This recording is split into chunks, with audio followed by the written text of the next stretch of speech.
Bueno, muy buenas tardes. Agradecido con el comité organizador por tomarme en cuenta para este prestigioso primer Congreso Internacional de la Universidad de Ciencias de la Salud. En esta oportunidad, con mucha humildad y con mucho gusto, les voy a presentar una conferencia sobre un tema que a mí particularmente me apasiona, y es la histerosalpingografía e histeroscopia en el estudio de la pareja infértil. Declaro primero que nada que no tengo ningún conflicto de interés con ningún medicamento o equipamiento que se vaya a mencionar acá. Y bueno, para comenzar quiero iniciar esta conferencia con esta fotografía de este periódico que tiene 44 años. Y es que hace apenas 44 años, en 1978, el doctor Robert Edwards eh, pudo lograr el primer embarazo en in vitro. Se pudo conseguir a esta hermosa bebé llamada Louise Brown. Y bueno, en la foto que tenemos acá abajo podemos ver al doctor Robert Edwards con la señora a la cual le hizo el tratamiento de fertilidad. Y aquí esta señorita, esta joven, que es Louise Brown, con su hijo que lo pudo tener por vías naturales y espontáneas. Ok, para comenzar con la primera parte de la conferencia, yo quisiera que todos analizáramos esta placa de tórax que tengo acá. Y seguramente una placa de tórax es la radiografía o el estudio radiológico más solicitado por nosotros los médicos. Lo solicitan usualmente internistas, cardiólogos, neumonólogos, cirujanos, traumatólogos, en fin, cualquier especialidad médica o quirúrgica en algún momento ha solicitado un estudio de rayos X de tórax. Sin embargo, nosotros los ginecólogos somos los únicos que solicitamos la histerosalpingografía. Es un estudio que nos compete únicamente a nosotros. Y es un estudio que debemos rescatar y volver a tener como parte de nuestra consulta y parte de nuestro día a día de nuestros pacientes con infertilidad. Y no referir a estas pacientes a una unidad de radiología, sino más bien nosotros acudir con la paciente a una unidad de radiología y nosotros mismos hacer este estudio apoyado obviamente por un equipo de médicos y técnicos radiólogos. ¿Okay? La histerosalpingografía es el estudio radiográfico del canal endocervical, cavidad uterina y luz tubárica, utilizando medios de contraste radiopacos instilados a través del orificio cervical externo mediante un sistema de CAN. Esta es una definición un poco amplia, pero que resume de muy buena forma en qué consiste este estudio radiológico. Un poco de historia. Histeres, en latín significa útero, salpings trompa, y grafia de escritura, para que más o menos sepamos de dónde viene esa palabra tan larga. ¿Okay? Un poquito de historia. En Venezuela la primera histerosalpingografía se realizó en el Hospital del Zulia, el doctor José Itilio Mármol. Le siguió la Concepción Palacio del Hospital Vargas, 42 y 47, y luego el doctor Benaín Pinto en la Cruz Roja en 1951 formó una unidad bastante importante y con bastantes estudios, incluso tiene muchas publicaciones. Tengo la oportunidad de tener un libro de histerosalpingografía editado por el doctor Benaín Pinto y creó una escuela de bastante importancia aquí en el país. Este estudio requiere una preparación previa, como la utilización de laxantes o enemas evacuador el día anterior, antibióticos profilácticos en caso tal de pacientes que tengan un dolor pélvico o que tengan sospecha de enfermedad pélvica inflamatoria, antiespasmódicos. Esto puede ser opcional dependiendo de qué tanta tolerancia tenga la paciente al dolor. Y lo ideal es que se realice, esto es una de las cosas más importantes, se debe realizar entre el día 8 y el 11 del ciclo menstrual. Esto en vista de básicamente dos cosas. La primera es porque tenemos un poco más de seguridad de que la paciente en estos días no está embarazada. Y de segundo, que el endometrio está en una fase proliferativa temprana y por lo tanto los orificios de los ostium tubáricos, en vista de que el endometrio está relativamente delgado, no están obstruidos por este engrosamiento endometrial fisiológico y por lo tanto no tenemos falsos negativos de permeabilidad tubárica. El instrumental que se utiliza es específico para este tipo de estudios. Hay instrumentales clásicos como la cánula de Hartshaw, cánulas de Kahn, cánulas de Rubinstein con manómetros, que son ideales para saber cuál es la presión a la cual se está instilando el medio de contraste y saber si en algún momento durante la colocación de este medio de contraste se logra bajar esa presión, lo cual quiere decir que los medios de contraste están pasando a través de las trompas uterinas. Tenemos instrumentales un poco más modernos, desechables, como estas cánulas con campanas y cánulas con balón, que son un poco más amistosas y más confortables para la paciente y nos quitan esa radiopacidad durante el estudio imagenológico. Luego seguimos con los medios de contraste. Existen dos tipos de medios de contraste. Un medio de contraste yodados, que pueden ser liposolubles o hidrosolubles. Se prefiere hoy en día los hidrosolubles, ya que es más fácil obtener ciertas proyecciones y es mejor tolerado por las pacientes. Obviamente, espéculos de Collins o espéculos de plástico, algún medio para realizar sepsia y antisepsia cervical a base de Herdex o algún medio yodado, pinzas de POSI o alguna pinza que sea un tenáculo para sostener el cuello uterino. Y bueno, la técnica consiste en colocar a la paciente en posición ginecológica, realizar un tacto bimanual previamente, colocar un espéculo de Collins o de plástico, antisepsia vaginal y cervical. Luego se conecta la jeringa a la cánula y se inserta la cánula a través del cuello uterino. Y progresivamente se comienza a instilar el medio de contraste y durante la instilación de este medio de contraste se comienzan a realizar ciertas radiografías. ¿Okay? La primero que debe hacerse es una radiografía previa, ¿okay? Preferiblemente sin colocar espéculo ni ningún instrumental. Esto con la finalidad de ver la anatomía normal de la pelvis. ¿Okay? También saber el grado de penetración, si está centrada o no la paciente. Idealmente se debe hasta la quinta vértebra lumbar y se deben apreciar los dos orificios de la fosa obturatrices que estén más o menos simétricas. ¿Okay? Una vez que se tiene una placa previa, pues bueno, se comienza a hacer el llenado inicial. Se empieza a instilar con poca presión esta cavidad endometrial y aquí podemos ver que se empieza a llenar la cavidad endometrial que pues, generalmente tiene una forma de triángulo isósceles con su base hacia la porción más distal de nosotros, más proximal de la paciente. Y podemos incluso comenzar a ver cómo hay un signo de vela o de llama en vela, que es cuando se empieza a dibujar estos orificios de los ósteos tubáricos y comienzan a verse la porción intrauterina de las trompas. ¿Okay? Luego seguimos con un llenado y ya podemos comenzar a ver cómo se dibuja el trayecto de las trompas de falopio. Luego procedemos a realizar unas proyecciones oblicuas, esto con la finalidad de ver la posición del útero, si está en anteroverso o en retroverso flexión, y también podemos ver algunas alteraciones que se puedan observar en las caras laterales del útero. Por último, vamos a las placas que es más importante desde el punto de vista de permeabilidad tubárica, que es la proyección o la placa de Cotte-Becler, que hay una placa de Cotte que es inmediata y una que es un poco más tardía. La inmediata se realiza inmediatamente al retirar todo el instrumental de cánulas y de espéculos y podemos visualizar si ese medio de contraste ha pasado a través de las trompas y se deposita en los fondos de sal. Si el medio de contraste utilizado es hidrosoluble, se realiza una segunda placa aproximadamente a los 15 minutos y si el medio de contraste es liposoluble, se debe esperar 24 horas para realizar esta técnica de Cotte-Becler. ¿Okay? Por lo tanto, se prefieren los medios de contraste hidrosolubles. Las indicaciones, muchísimas en la literatura clásica, desde infertilidad, abortos a repetición, sangrado uterino normal, valoración de la cavidad uterina para fecundación in vitro, y valoración postquirúrgica. Sin embargo, todas estas indicaciones se pueden resumir en la actualidad básicamente en dos indicaciones muy grandes. La primera y la más importante es la permeabilidad tubárica. Y segundo, las malformaciones mullerianas. Sin embargo, las malformaciones mullerianas por sí solas no pueden ser diagnosticadas por la histerosalpingografía. Deben ser complementadas por una tríada de estudios, como lo son el ecosonograma pélvico, preferiblemente con proyección o reconstrucción en 3D, histeroscopia e histerosalpingografía. Cuando se tienen estos tres estudios, ya pues se puede dar un diagnóstico más preciso de qué tipo de malformación mulleriana puede tener la paciente.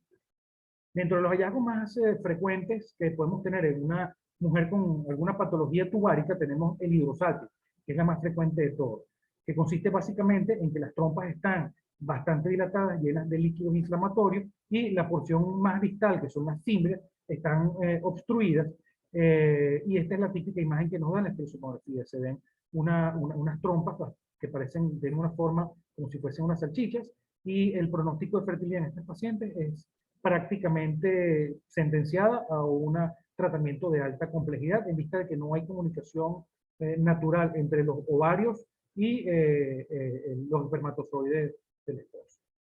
Luego tenemos otra patología que le sigue, que es el sactosalping, es muy similar al hidrosalping, es la acumulación de líquido en todo lo que es la luz tubárica. Sin embargo, la diferencia es que el cote es positivo, por lo tanto, sí hay cierto paso de contraste hacia los fondos de saco. El pronóstico de fertilidad puede ser un poco mejor que el hidrosalping, sin embargo, estas trompas, cuando ya están llenas de líquido y están bastante dilatadas, no tienen mucha motilidad de los cilios y por lo tanto su funcionalidad es muy difícil de recuperar. Otra de las placas que podemos ver acá más frecuentes son las exclusiones tubáricas, que son aquellas pacientes que han sido sometidas a una esterilización quirúrgica y la característica es un corte abrupto de ese trayecto de las trompas uterinas. Luego, otro de los hallazgos que tenemos que tener muy en cuenta en las pacientes infértiles y sobre todo en nuestros medios que son en donde es endémica la tuberculosis son los hallazgos en puentes de Rosario. Porque prácticamente una histerosalpingografía en donde se puedan ver este tipo de manifestaciones radiológicas como puentes de Rosario es prácticamente patognomónico para hablar de tuberculosis genital. Entonces siempre debemos de pensar en esa patología cuando tengamos un estudio histerosalpingográfico con estos hallazgos. Dentro de las complicaciones, las más básicas, infecciones pélvicas, dolor, alergia a los contrastes iodados, formación de granulomas, perforación uterina, abortos, embarazos ectópicos, hemorragia y embolismo de los medios de contraste. Ahora pasando al segundo punto, vamos a hablar un poco sobre la vaginohisteroscopia como técnica para el estudio también de la mujer infértil. La vaginohisteroscopia es un procedimiento diagnóstico que básicamente su función es la visualización directa de la vagina, el canal cervical y de la cavidad uterina. ¿Okay?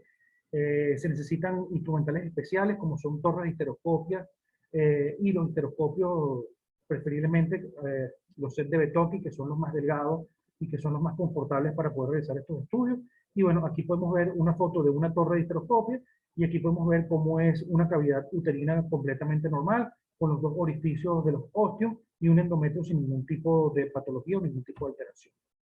Las indicaciones de infertilidad son básicamente confirmar la sospecha diagnóstica de alteraciones mediante la histerosalpingografía y el ultrasonido, el estudio de sangrado uterino anormal en esas pacientes con infertilidad, descartar las alteraciones uteroendometriales en pacientes con infertilidad de origen desconocido, y esto es muy importante y es un punto que vamos a tocar un poquito más adelante. Esto es un estudio publicado en el Hysteroscopy Newsletter de 2017, es un estudio hecho entre Portugal y Venezuela, del doctor José Jiménez y el doctor José Metelo, en donde ellos en su unidad de fertilidad a todas las pacientes que consultaron se les hizo la histeroscopia y se pudo observar que el 19.4% de todas esas pacientes que acudieron por infertilidad tenían al menos un síndrome adherencial dentro del útero, seguido por pólipos, luego miomas, hiperplasias y malformaciones en un 3.4%. Entonces, hablando un poquito de estas alteraciones, la más frecuente de todas son en nuestros medios es el pólipo endometrial y representa básicamente un 26% de todas las pacientes que acuden por alguna trastorno de fertilidad. Al menos 26% de esas pacientes tienen un pólipo endometrial. Y ustedes se preguntarán, pero un pólipo que puede ocasionar, ¿por qué puede ocasionar infertilidad? Y se ha visto que producen distorsiones endometriales, alteraciones en la contractilidad uterina y aumento en cuanto a las citoquinas proinflamatorias y disminución de los niveles de glicodelina. Todo esto crea un microambiente un poco hostil para que haya alguna implantación de un embarazo. ¿Okay? Se han visto en múltiples estudios que después de una polipectomía mejora significativamente la tasa de fertilidad. ¿Okay? Aquí podemos ver un video de cuánto se tarda una polipectomía y en tiempo real. Esto no ha durado más de 3 minutos y se está haciendo con visualización directa de una paciente que está totalmente despierta en consultorio sin dañar o sin alterar el endometrio que rodea a este pólipo bien localizado. ¿Okay? Antiguamente a estas pacientes se les hacía un legrado uterino o una aspiración, pero sin tener en cuenta de que estamos dañando todo esa cavidad endometrial y no solamente estamos yendo al grano de extraer ese pólipo. ¿Okay? Aquí hay un estudio publicado en la revista Oxford del año 2005, en donde ellos concluyen, después de un estudio bastante grande, que todo ese dato sugiere que la polipectomía antes de un tratamiento de fertilidad trae beneficios significativos estadísticamente en cuanto al pronóstico de fertilidad. ¿Okay? Tenemos también pólipos a nivel de los que son los ostium tubáricos, ¿okay? Que pueden provocar falsos negativos en cuanto a la permeabilidad tubárica. ¿Okay? Estos ostium pueden extraerse durante una histeroscopia y en muchos casos también se pueden dejar mandar algún tratamiento con antibióticos porque generalmente estos pólipos cornuales o los ostium están asociados a un proceso de endometritis crónica. ¿Okay? Sin embargo, viendo la foto que está aquí en la diapositiva, podemos ver que pueden obstruir lo que es la luz de los ostium tubáricos y dar un cote negativo a esas pacientes. ¿Okay? Luego tenemos otra de las alteraciones que son más frecuentes, que son los miomas uterinos. Más o menos la presentan entre un 5 y un 10% de aquellas pacientes que cursan con infertilidad y solamente un 1 a 3% son los causantes de infertilidad. ¿Okay? Existen muchos tipos de miomas según la clasificación de la Academia de Reproducción y se enumeran desde el tipo 0 hasta el tipo 8. Sin embargo, los que generalmente pueden ocasionar cierto trastorno de fertilidad son los que van del tipo 0 al tipo 4 o 5. ¿Okay? Esto es un estudio, un metaanálisis que hizo el Colegio Americano de Medicina Reproductiva, en donde después de revisar mucha literatura y revisar muchas evidencias científicas, ellos logran concluir de que los miomas sintomáticos se les debe realizar miomectomía. ¿Okay? Toda paciente con infertilidad y que tenga miomas que sean sintomáticos, que sean sintomáticos, que tengan sangrados uterinos anormales, hipermenorrea, dolor pélvico asociado a esos miomas, se le debe ofrecer miomectomía por la mejor manera o la más correcta. ¿Okay? Puede ser por vía histeroscópica, vía laparoscópica o vía laparotomía. Aquellas pacientes con miomas asintomáticos, pero que distorsionan la cavidad endometrial, la miomectomía debe ser considerada para mejorar las tasas de embarazo. ¿Okay? Esos son los miomas que son del tipo 0 al tipo 3, ¿okay? Que son aquellos que están intramurales, pero que tocan la pared endometrial. Y luego, la última recomendación es que no se recomienda la miomectomía para mejorar tasa de embarazo en infértiles asintomáticas con miomas que no causan distorsión de la cavidad. Eso es típico, que nosotros veamos en una paciente con infertilidad un mioma subseroso, ¿okay? Que no está provocando ninguna distorsión de la cavidad endometrial. No tenemos que plantear de primera intención o de entrada hacerle una miomectomía porque no está afectando el interior de la cavidad endometrial. ¿Okay? Vamos a hablar ahora un poco de lo que son las malformaciones mullerianas y para eso vamos a recordar cómo se forma el sistema reproductor femenino. Recordemos que aproximadamente a la séptima semana los conductos de Müller se fusionan, ¿okay? Y producen una única cavidad con un tabique en el medio y ese tabique progresivamente se va reabsorbiendo, ¿okay? Y produce lo que es el tercio superior de la vagina con el cuello, el útero y ambas trompas uterinas. ¿Okay? Y luego hay una fusión vertical con el seno urogenital, que es el tercio, los 2 tercios distales de la vagina. ¿Okay? Cuando hay alguna alteración en este complejo proceso, se producen las malformaciones mullerianas. ¿Okay? Esta es la última publicación del año 2001 de la Sociedad Americana de Medicina Reproductiva. Les dejo acá abajo el código QR por si quieren escanearlo y los invito a todos a tenerlo en su consultorio, en sus celulares, porque está bastante extenso esta última clasificación que salió y toma en cuenta bastantes variables que antes no se tomaban en cuenta de distintas malformaciones mullerianas. Así que los invito a que los descarguen y los tengan presentes y no me voy a extender mucho en esto porque solamente este tema necesita un seminario completo. ¿Okay?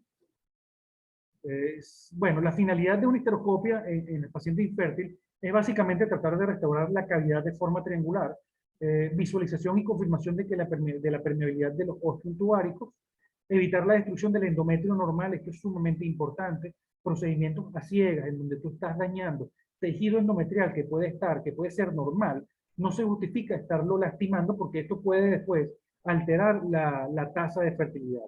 Y obviamente evitar la perforación uterina en procedimientos así. Ojo, la histeroscopia tampoco está exenta de complicaciones como la perforación uterina. Sin embargo, como es un procedimiento que se hace bajo visualización directa, las posibilidades de hacer una perforación uterina son pocas, pero sí están presentes y es una de las principales o de las más frecuentes complicaciones de una histeroscopia de consultorio. Bueno, aquí vemos en el video cómo se realiza la liberación de una sinequia fibrosa, y vemos una cavidad uterina que nuevamente tiene su forma normal. Otros hallazgos que podemos tener durante una histeroscopia que pueden causar infertilidad, básicamente tenemos acá lo que es un útero en T, que es la que peor pronóstico tiene, una malformación mulleriana en la cual el útero tiene una forma tubular y prácticamente no hay espacio suficiente para poder lograr un embarazo. Luego le siguen estas 4 imágenes que están acá, que son hallazgos histeroscópicos sugestivos de adenomiosis. Luego aquí tenemos un dolor de cabeza que tenemos últimamente todos los que nos realizamos histeroscopia, que son los ismoceles, ¿okay? Que es básicamente un defecto en lo que es la cicatrización de la cesárea y se produce una especie de saculación en donde se acumula moco o sangre y esto crea un microambiente inflamatorio y hostil que impide o imposibilita el paso de los espermatozoides a través del cuello y a través del istmo y por lo tanto no hay una fecundación adecuada. Y bueno, traigo esta lámina en esos casos de infertilidad, en la cual no se conoce la causa, es una causa desconocida. Siempre hay que pensar en esto. Estas dos imágenes corresponden a un proceso inflamatorio crónico como es la endometritis crónica. Y hoy en día está muy en boga y lo estamos viendo nosotros en las unidades de histeroscopia que muchas mujeres están acudiendo con problemas de sangrado uterino normales y no se evidencia ninguna alteración en las imágenes ecográficas y cuando se le realiza una histeroscopia se observan estos micropólipos con zonas de microhemorragia y un endometrio que se ve un poco distorsionado. Estos son signos histeroscópicos de una endometritis crónica y es una causa ya comprobada de infertilidad. Aquí por aquí hay un estudio que se realizó en el hospital universitario en donde se compara la histeroscopia contra el ecosonograma transvaginal, la histerosalpingografía en el estudio de la pareja infértil y ellos concluyen en que el ultrasonido transvaginal, la histerosalpingografía y la histeroscopia son estudios complementarios en la evaluación de la paciente infértil. Pero en vista de la baja tasa de sensibilidad y concordancia de las dos primeras, consideramos que la histeroscopia debe incluirse de rutina en el estudio de la pareja infértil. Y yo me atrevo a ser un poco más extensivo en eso. Yo considero que hoy en día, después de tanta evidencia médica y bastante evidencia científica, se debe considerar el histeroscopio como un instrumental en todas las consultas de ginecología moderna, en donde se le debe ofrecer a las pacientes un estudio completo y una evaluación integral de lo que es la cavidad endometrial. No voy a hablar del futuro, sino quiero hablar del presente, que es lo que se está haciendo actualmente en cuanto al estudio de la fertilidad. En el presente estamos viendo estas nuevas técnicas denominadas HIFOSI, que es la histerosalpingo, pero con ecosonograma, ¿ok? A través de estas cánulas y un foam o una espuma, se instila a través del orificio cervical y se va realizando un ecosonograma transvaginal simultáneamente y podemos tener imágenes como estas con reconstrucción 2D o 3D. Incluso si hacemos la reconstrucción 4D podemos visualizar el trayecto completo de las trompas de falopio y si hacemos una reconstrucción completa podemos incluso llegar a observar este tipo de imágenes y podemos ver si una paciente tiene permeabilidad tubárica o no sin necesidad de ir a una unidad de radiología, sino nosotros mismos en el consultorio. ¿Qué es presente? La realización de embrioscopias en aquellas pacientes con pérdidas fetales o muertes fetales y embrionarias precoces a repetición. Sin duda alguna, está indicado realizar biopsia dirigida y directa de ese material fetal o embrionario para poder saber si hay alguna alteración cromosómica. ¿Qué es el presente? Esto es el presente. Resolver patologías o alteraciones mullerianas en consultorio con la paciente totalmente despierta, sin necesidad de dilatar el cuello uterino, sin anestesia, y la paciente puede salir prácticamente del consultorio con su patología totalmente resuelta, bien sea como se ve a mi mano izquierda, con láser diodo, o en mi mano derecha con mini receptores histeroscópicos con energía bipolar, con una alta seguridad, en donde podemos ver que un útero en T, simplemente realizando dos cortes, uno en el radial 3 y uno en el radial 9, podemos ampliar una cavidad que prácticamente era tubular, la podemos ampliar y tener un ambiente un poco más confortable para un embarazo. ¿Okay? Entonces los invito a todas aquellas autoridades o aquellos prestadores de servicio que tengan alguna competencia en tratar de traer estas tecnologías que están al alcance de todos y están fácilmente conseguibles, traerlas a los centros públicos y ofrecerles estas nuevas alternativas a nuestras pacientes. ¿Okay? Para concluir, quiero terminar con esta lámina. La histeroscopia y la histerosalpingografía no son contrarias, sino más bien tienen que ser complementarias con la finalidad de brindarle a una paciente un diagnóstico y un tratamiento para poder cumplir con el sueño más deseado de esta paciente, que es tener su fertilidad. Por su atención, muchísimas gracias. Estoy presto a cualquier pregunta que tengan, con todo gusto se las respondo.